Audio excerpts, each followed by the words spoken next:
Dr. Lisa Severin Nolland, comes all the way from the United Kingdom. So let me just give a brief introduction, and then she's going to talk about sex-proofing your kids. Dr. Lisa Nolland got her PhD in history. Church history, Church history in the United Kingdom, and she has been working very, very hard not only on defending biblical truth within the Anglican Church, the Church of England. She's also been working very, very hard to defend biblical truth in the schools. And she has gone over the course of many years to some of those places that many researchers don't want to go to. She actually reads through all of the material that's out there, even the most jarring and most disturbing of it, and she is very courageous because she goes and she presents this to school boards all over the United Kingdom. She is an American who married an Australian that then moved to, they met in Canada and moved to the United Kingdom. So she's got the English-speaking world covered. Oh. And currently, she also is currently the convener of the Sex and Marriage Culture Group for Anglican Mainstream. So thank you very much. Oh, thank you. Thank you. Now, so basically, what is sex-proofing your kids all about? In my view, it is growing a relationship with your children which enables and empowers them to choose the best in life. So it's all about parent power, bottom line. But in order for parents to be the best they can be, they need to be really well informed. Yeah, so we all understand these beautiful kids who are experiencing very, very different growing up experiences than we did. Oh my, hugely different, okay? And in many ways, much the poorer for it. Okay, so housekeeping, thank you so much for coming. These are my goals. You can let me know afterwards if I've been successful. I would like to start to inform and to present practical strategies. So the point is, how will you be different next Tuesday or next Friday or whatever? It's truly, how does this land and make a difference for you?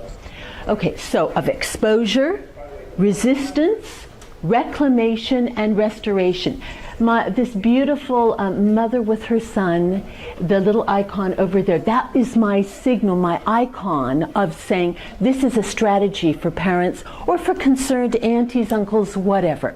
So this is what we're about, is to empower you. What I'm about is to empower you to make a difference. And to give hope. Parents, it's never ever too late. I've spent decades listening to adolescents complain about their parents and vice versa.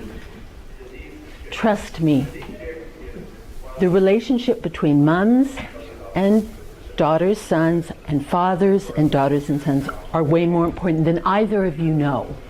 And you don't know it now. You only know it later, in my view. So it's never ever too late. Okay, so I'm a sex historian, been tracking this about 40 years now. I've worked with kids and their families as a teacher, youth worker, counselor for decades. I'm mom to 2 adult children. A lot does rest on you, in my view. Okay, so your relationship is key. That relationship is vital. I offer you my perspectives. You may have different ones. That's fine. That's fine. Okay, in my view, many youngsters are changing their morality or sex ethic, but because of successful self-censorship, only their peers know. Don't ask, don't tell. Their parents don't know, their church doesn't know, their youth workers don't know, etc. The adults that matter to them do not know. These kids, in my view, they are duped by hollow claims, false assurances, and counterfeits. Oh yes. Sold to them by the media, etc. Hence this cute little girl up on her laptop. We are losing our kids, but also we are losing the right to have another non-PC view in public life. I'm from England, so I've spent the last 30 years there or so. Oh dear, the news just is tighter and tighter and tighter. However, I think the trans issue is a game changer, certainly in England and maybe here. Okay, so what can be done? Okay, well, we can be good in English and keep calm, bury our head in the sand. A lot of us are pretty good at that. And to be honest, I understand why people go, look, I don't want to touch this. What are you thinking? Are you crazy? Okay. Well, maybe I am. However, in my view, we don't have that option. It's about our kids, and that's not fair. Our kids are being duped. It's not fair. It's not just, in my view. Okay? So, I think we need to up our game, folks. Realizing that with Dorothy and Toto, we're not in Kansas anymore. The little icon down there, that's our first strategy in terms of pushing back, in terms of resisting. It's saying, hold on, kids are on kid planet, adults are on adult planet. See, so often adults don't get that. And I'm not blaming anyone, but I'm saying we've got to be upping our game and realizing what's really going on. I've tracked this pansexual, so I'm calling it pansexual. That means all sorts of sexualities. People, the LGBTQI are only the start. It's so Carpenters, we've only just begun. But to be honest, we've always had pansexuality. We've always had people who get high with all sorts of kinky sex. What's new is this totalitarianism. It's basically two sides of one coin. I would not be worried sick and have difficulty sleeping at night if it was just the pansexuality. This is what's new. Every one of us will affirm, promote, endorse, have the little rainbow flag on our desk after all. I'm calling it the rainbow revolution, for lack of a better words. And in my view, the West has largely gone under, and it's now targeting the rest of the globe. Okay, this is what most people think of with this pansexuality. What's the fuss? Two attractive girls having a lovely kiss. What's the fuss, folks? Two chaps again, perfect setup. Equal people, equal rights, equal love, except this is what isn't true. But again, it's a perfect setup, okay? This is on one side, this is our pansexuality, this is what people think of, all right? Now, however, we go to the other side with self-censoring. That's the first order of the day in terms of the totalitarian stuff. You start self-censoring. You just don't say what you really think, because you know if you do, you're dead. Then the second is, do you see, oh dear, the chap in white, he didn't self-censor well enough, and his colleague is telling him off for it. No, you can't say things like this. So getting into trouble, but he still is allowed to have his job. He's not fired right then and there.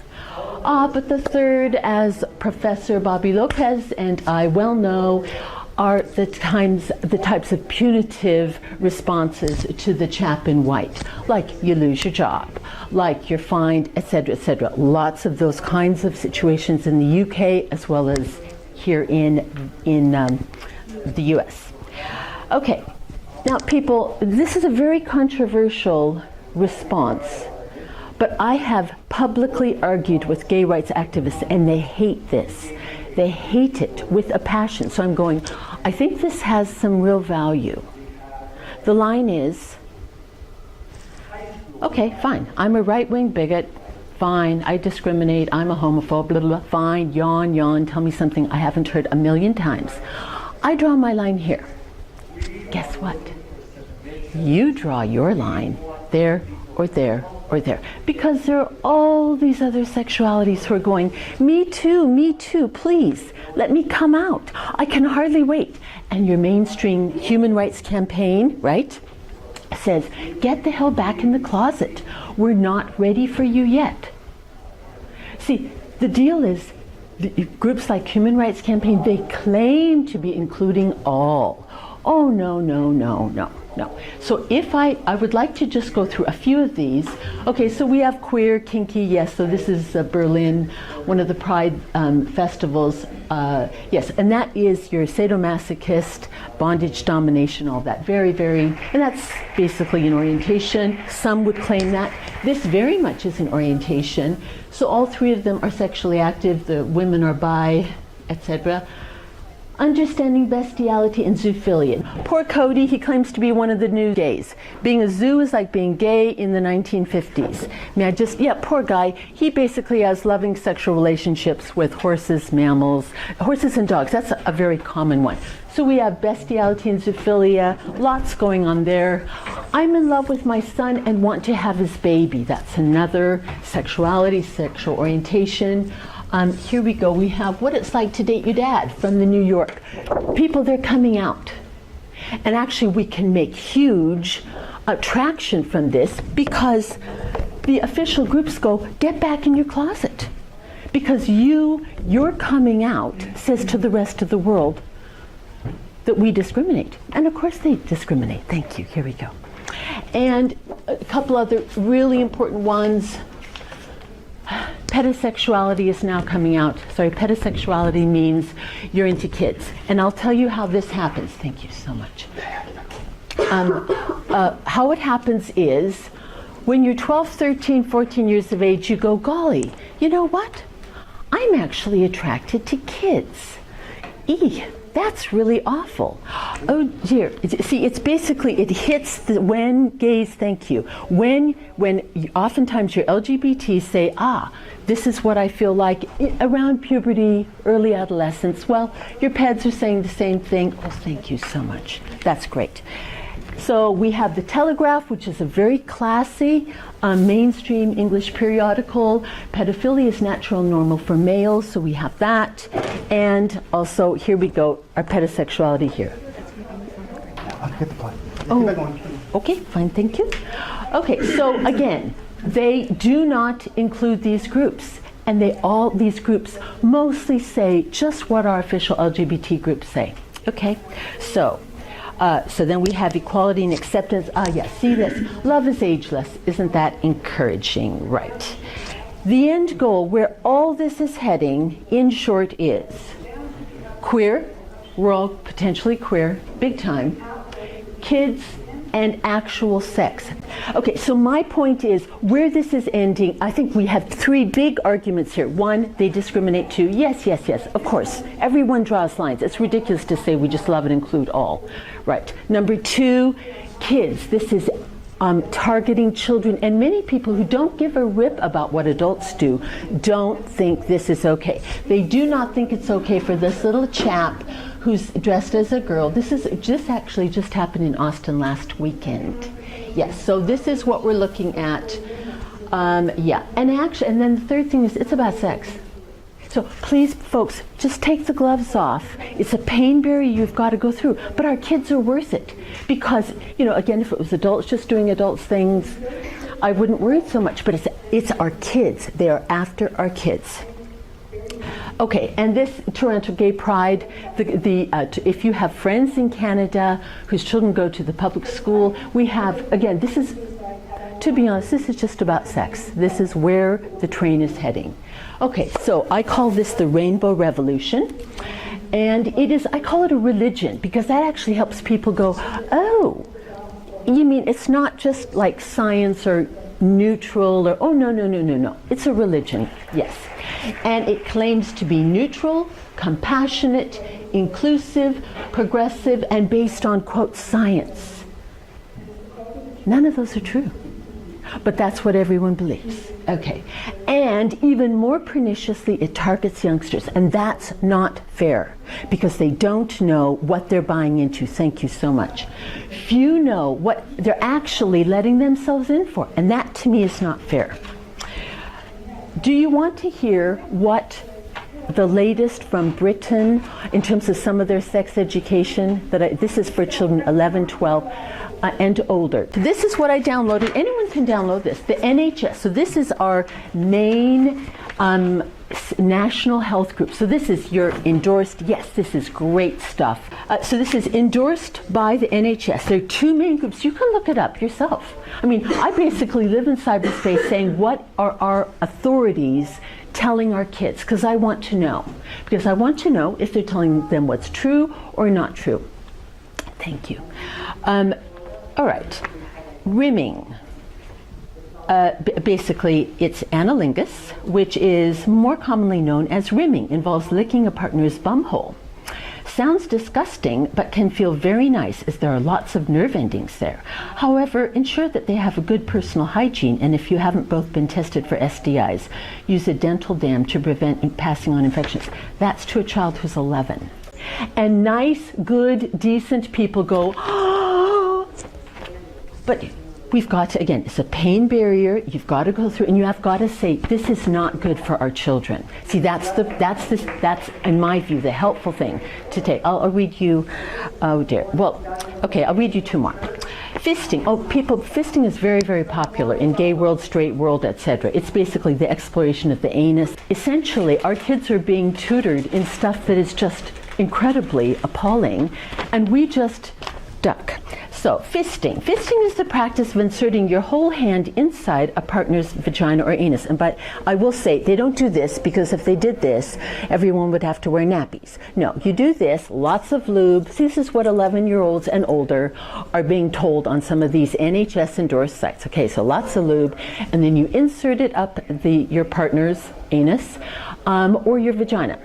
Now, that should fill you with horror because that is such a high-risk activity, if nothing else. Okay. Yes, and the last one probably, again, these are for 11s and older. Felching during sex. After a guy has ejaculated inside his partner, leaving his semen inside them, either in their vaginas or anus. And felching is when you tidy it by licking and sucking your fluids back out of your partner. Quote. I'm just quoting from these sites. Sounds a bit icky and disgusting, but then sex generally is. Okay, so where I want you to go with that is find out what your kids are being taught in terms of their sexual health. Oh, it's absolutely appalling. But what's even worse is the parents are not going, what in the world are you doing having that on my child's site? Basically, kids are told, go to these sites, they're great. NHS endorsed sexual health for good, wise advice. It's worse, but people, your kids, and I'll tell you the two things that are really tricky. One is, there's some very good sex advice in with this. See, what they do is they sprinkle it through. So it's not all toxic. So parents will go, but they have really helpful advice about blah, blah, blah, blah. And you say, yes, indeed they do. So just take out this stuff. That's what we want you to do. But you become aware. Okay, so now what are some of our lies our kids are being told? And I love this, denying the truth doesn't change the facts. Yes. Okay, one, just use a condom and you won't get your girlfriend pregnant. Now this is from the sexual health stuff that I'm hearing, yeah. In the UK, but also here. Girls can be boys and vice versa. Gender is fluid. Exploring your sexuality by trying things out is healthy. Anal sex is as safe as vaginal sex. Kinsey proved there's no such thing as normal when it comes to sex. Oh dear, I won't even start on how perverted Kinsey was. Ask me later if you want some horror stories. Kinsey, the father of our sexual revolution, was as kinky and messed up and impotent, basically, as they come. And we're looking to him for advice. Yes. Using pornography helps you to develop your sexuality. You are fully capable of making adult decisions about your sex life. Nonsense. Youngsters, so just a little graphic. Children are not teenagers. Teenagers are not adults. All three have different age stage, challenges, opportunities. So treating an adolescent like an adult is really a form of child abuse, okay? STDs, STIs, STDs are just minor inconveniences. Condoms give you full protection. People are born gay. This is huge. Gay is the new black. That's one reason why our pastors, our leaders are just, we can't go there. We include all, so if you don't, you're evil. Gay marriage is just like straight marriage. I won't start. Our sexual revolution is the wave of the future. We've never been here before. Nonsense. We were here 2,000 years ago with the Roman Greco world. And it went all downhill. It was complete I won't go there. So no, we have been here before, folks. Okay, so how are we going to connect with our children? Thank you so much. So this is Kinsey. I can send you this stuff about Kinsey. He's totally kinky. I'll send it to you if you're interested. But the bottom line is fornicate early, fornicate often, fornicate in every possible way. Because to have lots of sex means that you will be happy, healthy, and even have a really good marriage. Well, that was just all wrong. Poor Kinsey, he was a complete disaster. Right. Okay, so then another thing I think is really important is this weird concept of what is fun or alive. Okay, if you obey all the rules, you miss all the fun. Well, who wants to miss all the fun? That's basically what our kids are being taught. How can we be naughty today? And a little naughty never killed anyone. Excuse me. Yes. Then this quote, everything, and I learned this when I was 14. I saw it and I thought, this is why we are losing this battle. Myth. Everything interesting in life is illegal, immoral, or fattening. And see, many of us are duped. And for our kids, it's even worse. So, okay, what does sex proofing involve? It first discovers finding out what your kids are being taught. You affirm the true, you counter the false. If it's too bad, remove them from class if you possibly can. Regardless, give them proper sex education. They need to hear it from you. See, that's one of the reasons why we're at this on this back foot, is parents are going, oh dear, this is so awful. No, and I will explain in just a moment. Here we go. Okay, sex ed. In my view, these are very helpful memes or concepts for kids. Sex is big. Sex is fire. Sex is for love and marriage. There's always forgiveness and a fresh start. Learn from others' mistakes and help others. Okay? Appeal to their self-interest. That's what I'm doing all the time. If you want to ruin your life, just keep going down that route. It's your choice. I would say, well, you have a choice here. You can do this, and these are the consequences. You can do that, and those are the consequences. Okay, so you appeal to their self-interest, and you also make it claim you want their best. You want them to fly. And you know that getting sexually involved now is lethal. Don't go there. It mucks your brain up, it mucks your body up. Okay, so basically I use the smoking analogy. So sex now is sad and stupid. I don't actually say sex is wrong, now is wrong. Because I find if you play the God card or the wrong card, this is immoral or wrong, they go, oh, that's so boring, now you're preaching at me. So I just simply say, sex now is sad and stupid. You'll pay. See, you just won't know that you're paying. But oh yes, you will pay. So I encourage them to be sex smart.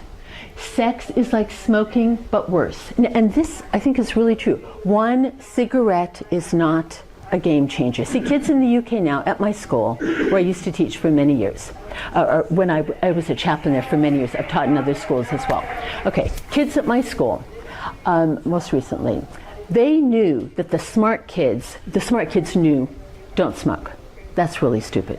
Because they've seen what happens to their lungs. They know it damages. Now, the ones that don't have a life, that don't have anything, they're out behind the gym, puffing away on their cigarettes, and the smart ones are going, man, what losers. See, that, in my view, is a very helpful way forward to think about this. Okay, so smoking is, so basically, now kids know that's stupid. That's really rubbish. Wow, what losers. And that's what we want. I think that's a win-win argument for kids. Youngsters and sex. So this is sexually active kids, depressed, suicidal, getting STI, STD. Guys, STIs and STDs are huge, huge, huge. Like, I used to say to my kids, hey, the blowjob you did on a boy in the park when you were 12, guess what? He will have given you a little gift and you still have it when you're 80. Like, you don't unget it. It's like inside you. That's it. Many of them, it's like there's no treatment. There could be treatment, but there's no cure. And for some of them, it's almost no treatment at all. I mean, it's a really bad thing, particularly for youngsters. Okay, getting pregnant, being the victim of sexual violence, etc. And notice the law of diminishing returns. You got to do more and more, kinky, harder, weirder, whatever, because you know what? Your brain has just gone yawn to normal stuff. Yawn, yawn. You need to get it harder, more graphic, more in your face. Again, kids need to know that. They'll pay. Okay, sex proofing, I love this. I encourage people who are working with kids to develop their moral character and psychological understanding. Help them detect and reject the false, the fake, and what is evil. Dorothy knew that the Wicked Witch of the West hated her. She didn't think, wow, she really likes me, she's my friend. No, she knew the Wicked Witch of the West wanted to destroy her. Unlike Glinda, she knew who her real friends were. So I encourage parents to help kids love, desire, and identify with the true, real, and good, and find peers to do it with. If you're all by yourself, it's jolly hard. But if you can find even a little group, so the pushback is you help your son or daughter develop peers in terms of pushing back. All sins are attempts to fill voids. I think that's really helpful for adults. Like, when you've lost it, when you've done stuff, you know, come on, we all do stuff. And oftentimes when I'm about to head to the food, I have a real problem with food. So when I'm about to do that, on a good day, I remember, hold on, I'm not actually wanting that.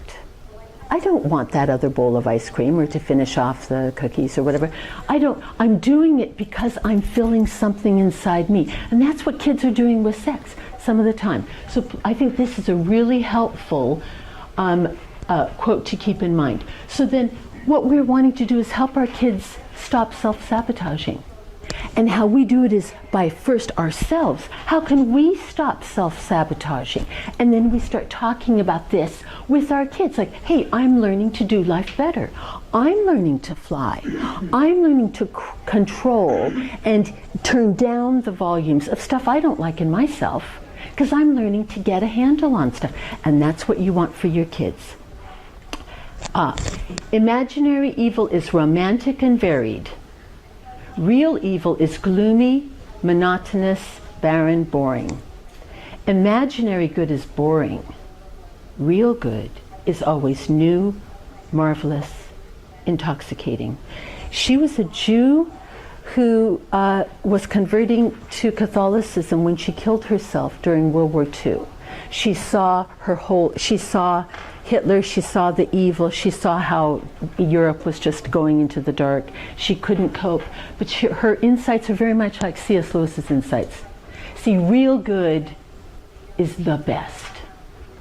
But so often kids don't see that. They're sold a bunch of lies. Okay, so these sex-proofing tips. So these are some ideas. The last one that I'd like you to think about is this. I've been talking to people, for decades about all this stuff. And one of my friends said to me once, she said, you know, Lisa, the best thing you ever told me, ever, was this. With my daughters, she has 2 daughters, getting inside their heads and learning to see life through their eyes. I said to her, Kate, my friend, please start doing that with your daughters, because you're the protection that they need. See, you're covering their back. Her daughters actually have turned out really well, beautiful girls. But every parent can do that. It's you get inside your child's head and you learn to see things through their eyes.